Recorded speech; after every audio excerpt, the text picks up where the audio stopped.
Spain వాళ్ళు వాళ్ళ దేశంలోకొచ్చి చొరబాటుదారులుగా వచ్చిన వాళ్ళు శరణార్థులుగా ఎవరైతే ఉన్నారో, వాళ్ళక్కడ ఆల్రెడీ ఉద్యోగాలు, ఉపాధి పొందుతున్నటువంటి వాళ్ళలో ఒక 5,00,000 మంది అక్రమ చొరబాటుదారుల్ని రెగ్యులరైజ్ చేయబోతున్నామని ప్రకటించారు. అంతే. అప్లికేషన్‌లు పట్టుకుని బారులు తీరున్నోళ్ళు ఎవరయ్యా అంటే పాకిస్తానోళ్ళు. ఇంతకాలం వాళ్ళు అక్రమంగా వచ్చారని, చొరబడి వచ్చారని తెలుసు కానీ ఎక్కడెక్కడ ఉన్నారో తెలీదు. మీకిట్లాగా రెగ్యులరైజ్ చేస్తాం రా అనగానే ఎగబడి వచ్చేసారు. ఓవరాల్‌గా బార్సిలోనాలో ఉన్నటువంటి ఆ కాన్సులేట్ జనరల్ దగ్గరన పేపర్ వర్క్‌తో 5,00,000 మందికి ఆహ్, వచ్చినటువంటి 5,00,000కి గాను దాదాపు 7, 8 లక్షల మంది పాకిస్తానోళ్ళు వచ్చున్నారు. దీంతో ఆహ్, ఇప్పుడు ఏం జేయాలి వీళ్ళని?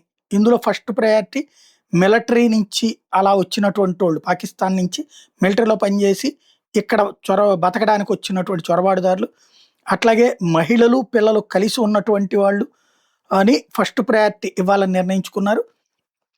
అక్కడ ఎప్పుడైతే స్పెయిన్‌లో వస్తుందో వాళ్ళు ప్రపంచమంతా తిరగడానికి వీలుంటది. యూరప్ దేశాలంతా. అది ఇప్పుడు అత్యంత ముఖ్యమైనటువంటిది.